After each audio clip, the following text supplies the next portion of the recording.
Bueno, estamos en la segunda parte de la clase 5 de Weber y pude deshacerme de Bernarda para poder levantarme y mostrarles.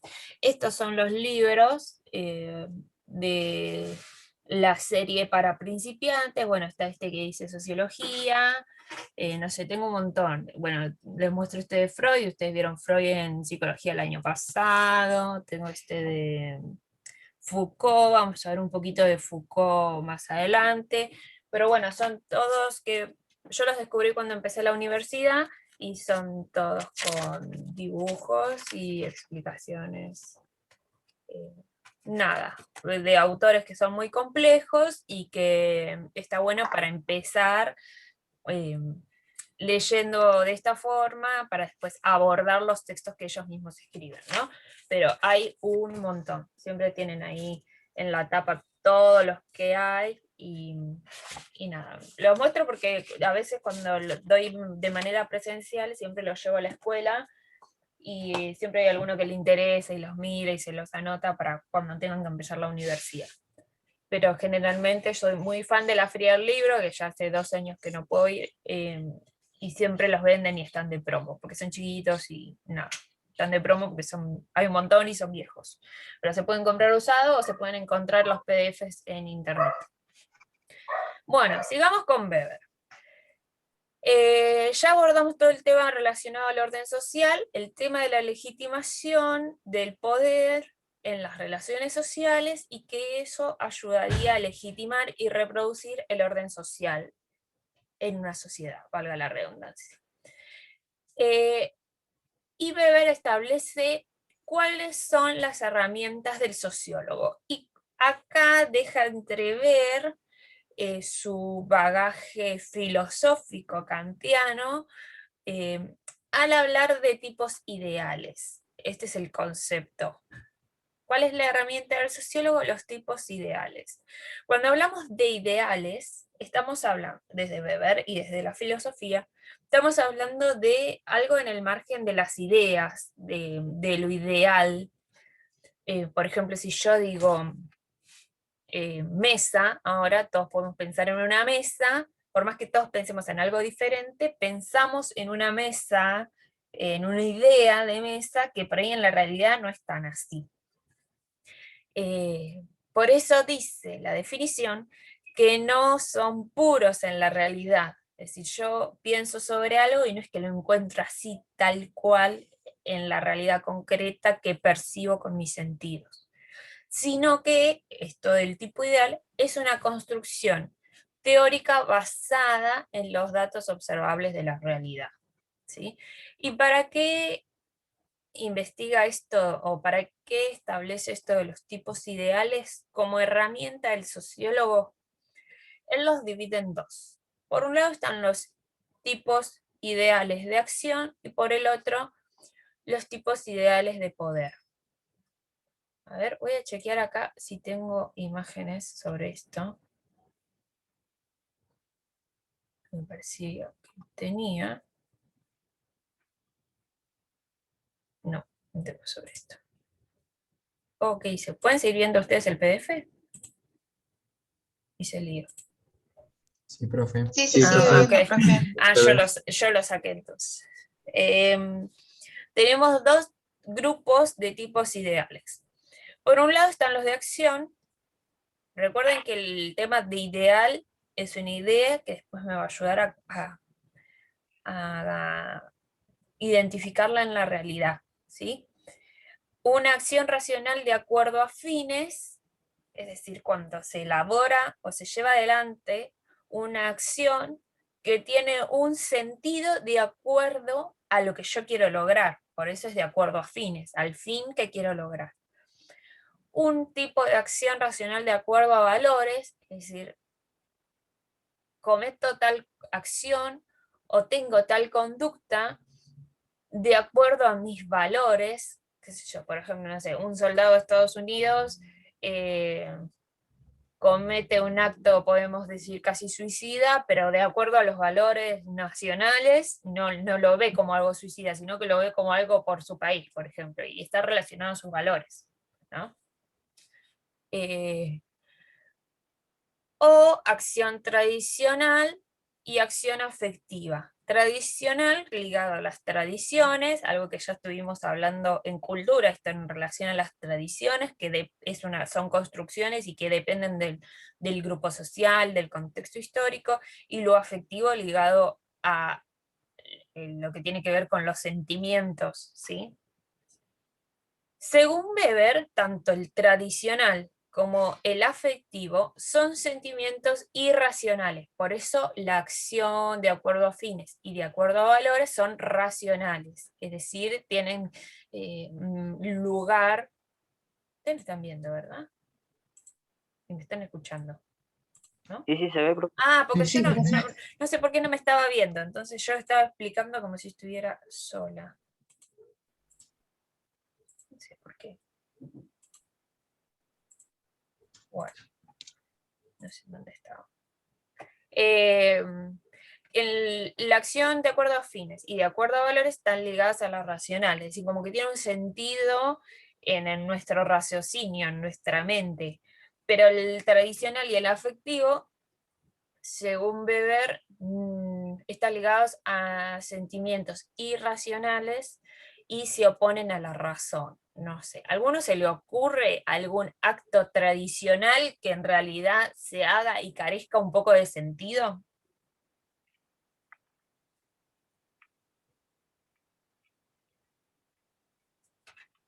¿A alguien se le ocurre algún ejemplo?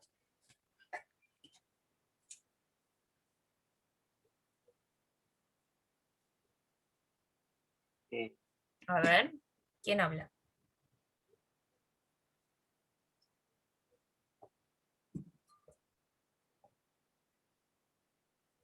No sé, profe.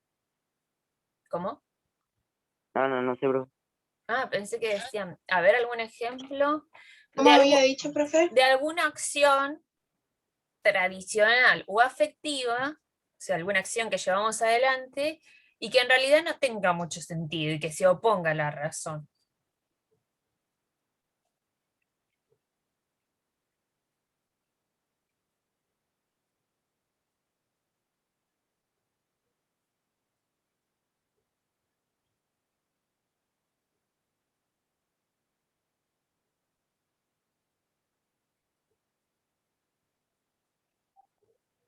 O sea, como que sería un acto que nosotros hacemos como que normal, pero como que no, o sea, no tiene sentido, algo Ujú, así. claro. Estoy tratando de buscar ejemplos, pero no se me viene ninguno a la cabeza. A ver, yo, Pero a ver, sé dale, dale. que tipo es normal, o sea, si yo me pongo a pensar en otro momento, hacemos cosas todo el tiempo que a veces no tienen sentido o es como que, güey, ¿para qué hago esto? Pero no lo pensamos en el momento en el que lo hacemos, tipo, es como que después digo, ah, ¿por qué hice esto? No sé, pero es como ya normal. Bien. Em, por ejemplo, no sé si escucharon o vieron alguna vez que cuando se construye un barco o un navío nuevo, eh, al momento de su inauguración se le rompe una botella, creo que es de champagne, entonces se le rompe una botella de champagne sobre el barco. ¿Sí? ¿Tiene sentido eso? Se Yo- podría decir que no, pero se utiliza más que nada para darle un nombre al barco, sería como un bautismo al barco, al navío, como un reconocimiento, digamos, bi- o como es algo importante para un pueblo o para una empresa. Bien, está ligado a lo tradicional, o sea, tiene una tradición, para ponerle un nombre, para que tenga, no sé, para significar buenos augurios, para que tenga un buen viaje, para que tenga buena suerte, se hace esa ceremonia, digamos, pero está ligado a lo tradicional, ¿se entiende? Ahora, una acción racional de acuerdo a fines podría ser construir el barco con un ingeniero que construya barcos o con un arquitecto que sea especialista en barcos y no con cualquier constructor, lo que tiene que saber construir barcos. Entonces yo contrato a alguien que sepa porque el fin es construir un buen barco, ¿no? Esa es una acción racional de acuerdo a fines. Pero por ejemplo, tirarle una botella de cualquier bebida alcohólica no va a significar que tenga un buen nombre o que tenga buena suerte, y sin embargo se hace, ¿no? Entonces ahí, sobre un mismo evento, podemos encontrar acción racional de acuerdo a fines, y otra acción tradicional que no es racional, ¿sí? O por ahí un ejemplo, no sé si ahora se utiliza mucho, pero no sé, ustedes me dirán. Pero en las relaciones de pareja, antes se utilizaba mucho de regalar el oso de peluche gigante, ¿no? Esa acción está ligado pura y exclusivamente a lo afectivo, porque no corresponde a ninguna tradición, porque pasa en un montón de lugares. No está ligado a los valores, no está ligado a un fin específico. Es decir, yo le regalo un oso gigante a mi pareja para que, no sé, lo use de sombrilla, de almohada. No, se lo regalo porque se lo regalo. ¿Se entiende? Dicen que mientras más grande el peluche, más grande la infidelidad. Bueno, Ah, no sabía eso.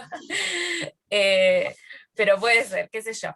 Pero bueno, es una acción que está ligada solo a lo afectivo y que no tiene que ver con lo racional. ¿Está bien? Pero, por ejemplo, si regalar un chocolate, sí es de acuerdo a fines. Porque si tengo hambre o tengo ganas de algo dulce, lo como y ya está, es algo racional. O sea, cuando tengo hambre o ganas de comer algo, lo como. Pero con el peluche gigante, ¿qué hago? Después, si ustedes ponen, no sé, en Mercado Libre o en cualquier lugar, siempre hay alguien que está vendiendo un oso, un ex. Porque no tiene mucho sentido, ¿sí? ¿Quedó claro esto de las acciones, los tipos ideales? Sí, profe. Sí, profe.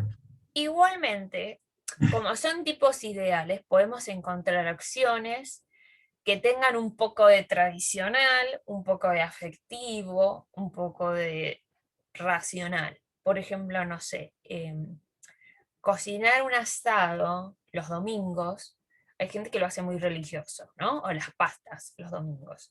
Es una acción tradicional que puede estar ligado también a lo afectivo, por quien lo cocina, ¿no? Si no lo siente como una carga o como una demanda, puede ser su momento o su forma de demostrar lo afectivo a su grupo familiar, pero que no hay algo racional ligado a que se come pastas o asado el domingo porque genera, no sé, más endorfinas, o porque te hace descansar mejor, o te renueva las energías para el lunes. No tiene nada que ver con eso, no hay algo racional.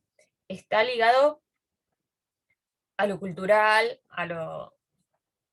Son acciones, no hay una razón. Puede estar ligado a lo tradicional, a lo repetitivo, a lo cultural, y que tenga carga afectiva. Es decir, que no vamos a encontrar una acción pura y exclusivamente tradicional o pura y exclusivamente afectiva. Es como que se pueden ir entrelazando o encontrar un poco de cada tipo de acción en una acción concreta. ¿Sí? Bueno, tenemos tipos ideales de poder.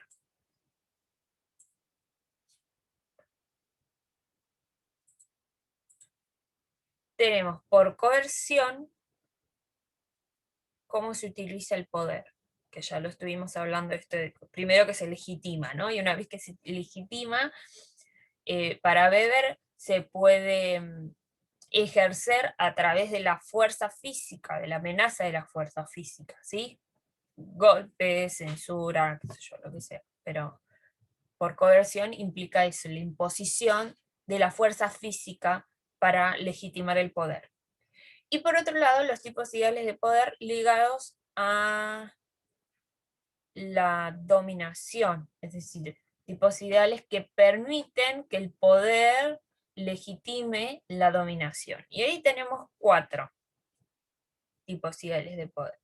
Tradicional, que se mezcla acá con lo de la acción, tradicional, carismática, legal, racional y tecnocrática, ¿sí? La tradicional está ligado con el poder que se le otorga a alguien desde los mandatos tradicionales. no sé, por ejemplo, la familia, ¿sí? O en cierta religión, los líderes de la religión, es decir, como que esa persona o el jefe de familia tiene el poder porque lo manda la tradición, digamos, lo establece así la tradición cultural del lugar. A lo carismático, otro tipo ideal de poder, podemos encontrar que la persona que es portador de ese poder es portador porque tiene carisma, es decir, tiene algo de su personalidad y de su forma de actuar que atrae al grupo dominado, ¿sí? ¿Se les ocurre ejemplos de esto en la historia? Líderes que tengan un tipo de poder carismático.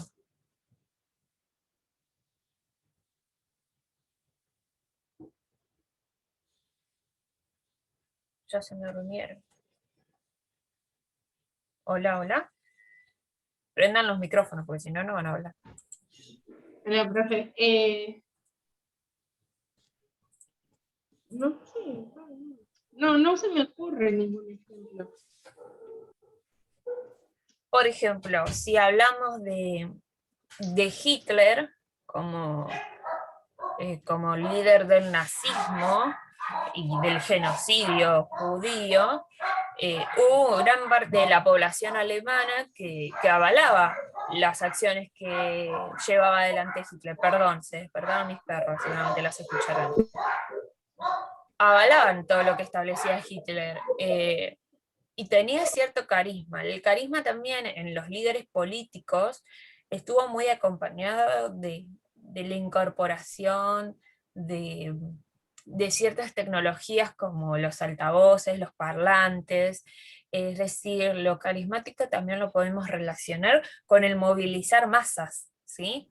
O sea, que grandes cantidades de gente que avalen a un líder y lo sigan, esa persona, ese líder, está ejerciendo un tipo de poder que atrae a la gente, porque hay algo de su personalidad que atrae, su discurso, su forma de hablar, su forma de moverse, todo eso implica tener cierto carisma. Cuando decimos que alguien tiene carisma, nos imaginamos que, qué sé yo, que es muy sociable, que se mueve con cierta fluidez dentro de lo social. Entonces, cuando estamos hablando de un tipo ideal de poder carismático, estamos hablando de gente que comparte estas características de atraer a la sociedad desde su imagen y desde su personalidad. ¿Sí? Como Podemos Nelson hablar. Mandela, ¿viste? ¿Cómo?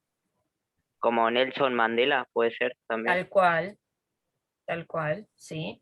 Nelson Mandela. Si estamos hablando del ámbito político, podríamos hablar de Perón en nuestro país, en nuestra historia, ¿no? Son personalidades o Martin Luther King en Estados Unidos, que movieron grandes masas y que tenían una fuerte impronta en su oratoria, es decir, en su forma de hablarle a las masas, en su imagen, digamos, ¿sí?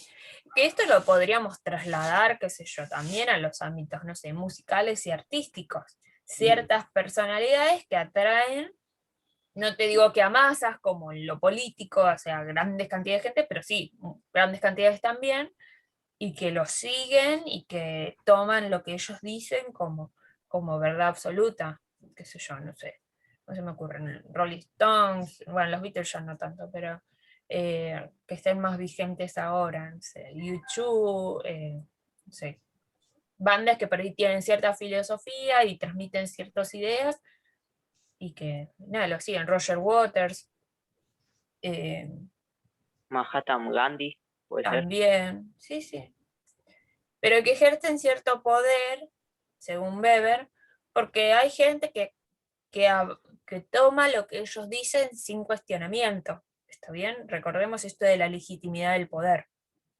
Entonces, no solo el poder se ejerce porque el poder es mío y voy, si no me obedeces, te pego, te reprimo o te encierro, sino que también se ejerce poder, según Weber, desde otras formas, ¿no? Desde lo tradicional y en este caso lo que estamos hablando, desde lo carismático, ¿sí? Por el otro lado tenemos lo legal racional. Hay otra forma de ejercer poder que está ligado más al marco legal, por ejemplo, a las normas y las leyes. Ciertas cosas no se hacen porque los dicen las leyes y los dicen las normas, y eso no se cuestiona, ¿está bien? Bueno, sí, tenemos ahora en nuestra sociedad gente que cuestiona las leyes, pero, qué sé yo, la Constitución, las leyes que a ustedes se les ocurran, tienen un peso de ley que hacen que tengan poder sobre otros grupos y que esos grupos tengan que obedecer.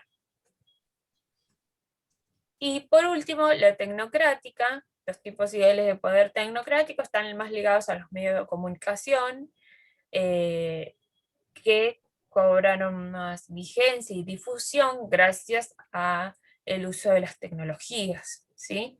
Todo lo que tiene que ver con el conocimiento y con cierta información y creación de esa información y de ese conocimiento, ¿no? Porque estamos en una sociedad en donde no todos tienen el derecho o la posibilidad de crear conocimiento o de ejercer en realidad, todos tenemos derecho a crear conocimiento, pero de ejercer el derecho a crear conocimiento y de difundirlo, además, ¿no? Porque yo puedo crear un conocimiento, no sé, una investigación o algo, o un proyecto, no sé, en una villa, pero no tengo los medios para transmitirlo, entre comillas, en los medios de comunicación, ¿no? Entonces, hay cosas que se transmiten y hay cosas que no. Bueno, está ligado a un tipo ideal de poder. Pero como ya dijimos, con los tipos ideales de acción, los tipos ideales de poder tampoco son puros, es decir, según Weber, la herramienta pura del sociólogo le permite pensar y reflexionar sobre la sociedad, pero no es que vamos a encontrar un poder 100% tradicional y 100% carismático. Es decir, cuando encontramos una persona o un sector que representa este tipo ideal de poder, por ahí su mayor carga, no sé, podríamos hablar de Perón, como ya dijimos, o de Mandela, ya en su época de presidente, eh, tiene una fuerte carga de poder carismático, pero hay algo legal racional que también lo acompañó, es decir, gente que lo votó y que eso fue legal, o leyes que establecieron ellos, ¿no? Y que la gente aceptó. eh, bueno, ligado a lo tradicional también, qué imagen dio ligado a lo tradicional que captó el- la obediencia de las masas, ¿no? Entonces, como que los tipos ideales son como tipos absolutos, o algo como 100%, pero en la realidad, según Weber, no vamos a encontrar algo 100%, vamos a encontrar como miti-mitis, digamos. ¿Está bien? ¿Una pregunta hasta acá? No, ninguna, profe. Cero dudas. No, profe. No, profe. No sé qué pasó. Ah. Bueno, por otro lado, me gustaría que se me está haciendo raro este compartir. Bueno, ¿ninguna pregunta está acá entonces? ¿Seguro, seguro? Seguro, profe. Bueno, No, profe. Weber muy interesante en sus planteos, eh, y así todo, vamos a volver a, nuestro, ¿cómo se llama? Nuestro, uy, esto no lo puedo sacar. Ahí está, sí. Pueden ver ahí la pantalla. Vamos a volver al inicio de nuestro esquema, en el que me gustaría que puedan pensar y compartir conmigo qué es lo que predominaría en Weber en relación al orden social y la educación. ¿Participa en el cambio, en la producción o en la reproducción del orden social, lo educativo y otras instituciones? ¿Ayudan a cambiar el orden social? ¿Ayudan a producir orden social o ayudan a reproducir?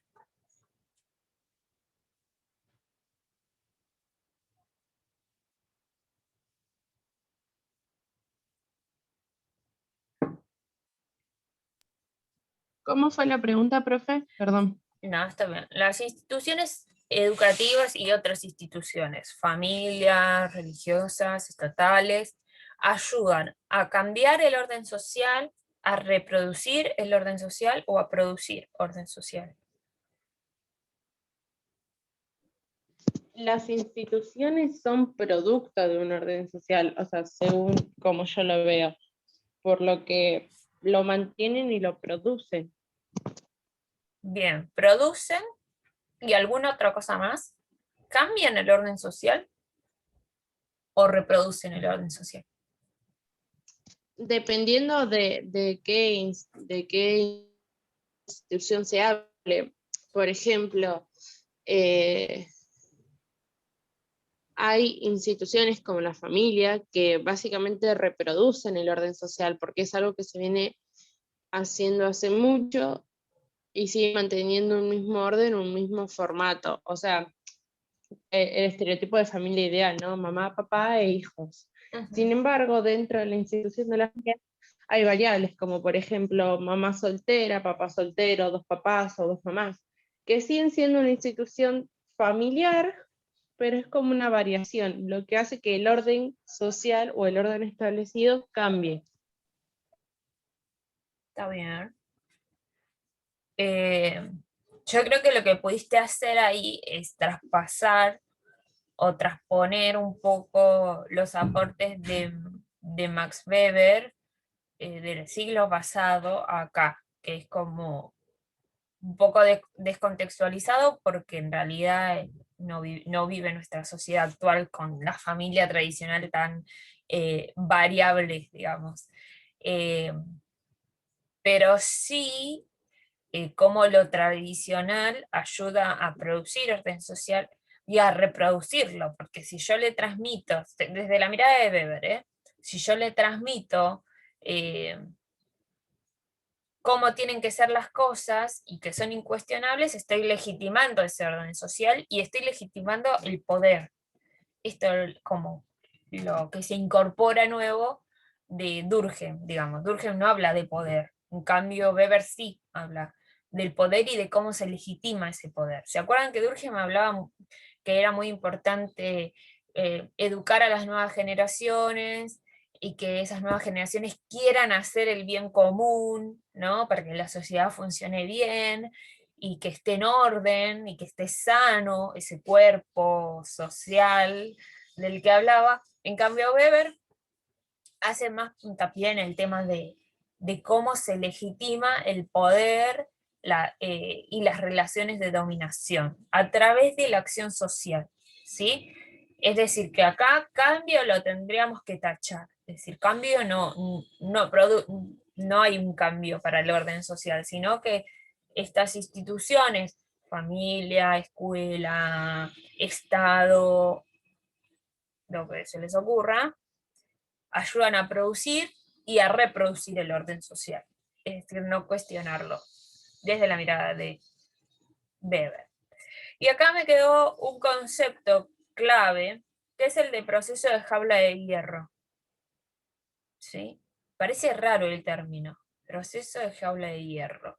Si cada uno de nosotros nos imagináramos en una jaula de hierro y que tendríamos que vivir ahí, sería, me parece como un extremo muy tenebroso, ¿no?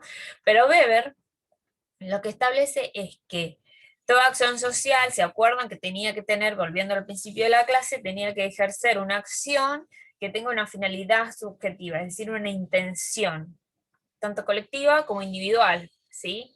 Hacemos algo en grupo, la intención, no sé, nos conectamos todos al Zoom porque nuestra intención es aprender o que la profe no me ponga ausente o lo que sea, pero hay una intención. El proceso de jaula de hierro implica para Weber que la acción pierde sentido. Cuando la acción pierde sentido, es decir, yo tengo conductas, como una de sus compañeras dijo más adelante, ¿no? Cuando yo tengo conductas y ejerzo acciones que ya no sé por qué las hago, cuando la acción pierde sentido, entro en el proceso de jaula de hierro, es decir, hago acciones que ni sé por qué las hago. El tema es que muchas de las acciones, según Weber, están ligadas a legitimar el poder. Entonces yo no cuestiono este orden social, porque hago lo que hago sin saber por qué lo hago. ¿Se entiende? Sí, profe. Sí, profe. Bien, no me acuerdo quién Sí. había hablado sobre esto. Me parece que cuando estábamos acá, cuando hablábamos de la imposición del poder sobre la voluntad de los demás, ¿no? Cuando yo hago acciones porque el otro me impone su poder y llega un punto que ni siquiera me acuerdo que lo hago porque el otro me lo impone, lo hago porque lo hago, no sé, obedezco porque obedezco, y no pienso realmente en lo que estoy haciendo. Por ahí esto puede pasar en los grupos de, no sé, de amigos, en la adolescencia, cuando hay mucha presión social para hacer algo, y lo hago, y lo hago, y lo hago, y después llega un momento que ni sé por qué hago lo que hago. No sé, uso tal ropa porque no sé por qué la uso, escucho tal música y no sé por qué la escucho si no me gusta. Y cuando ya pierde el sentido de la acción, ya no es una acción social para Weber. Estamos en un proceso de jaula de hierro. Y el sentirnos en una jaula de hierro es como que no hay salida, es decir, no, estamos como encerrados. Estamos perdiendo de alguna otra forma, metafóricamente, la libertad de nuestras acciones, cuando perdemos el sentido y el significado. ¿Estamos? Nos queda un minuto. Profe, Sí. no sabía que existía ese concepto, pero es muy, o sea, se puede utilizar en muchos ejemplos, o sea, porque es bastante normal Ujú. y no sabía que existía, así que está bueno. Muy bien, está bueno esto. Nos queda un minutito. Les agradezco un montón que se hayan conectado, que no se desconecten. Espero que no me abandonen las próximas clases. Y bueno, vamos a seguir intentando con el campus y si no, nos queda este espacio y WhatsApp para comunicarnos. ¿Está bien? Sí, profe. Bueno, buena semana para Sí, profe. todos. Nos vemos el jueves y cualquier cosa me escriben. No. Chao, profe, nos vemos el jueves. Nos vemos el Perdón. jueves. Chao, Chao, profe. profe. Vuelves a las profe. 7. Chao, chao. Dale, Sí, nos chao. vemos. Chao. Chao.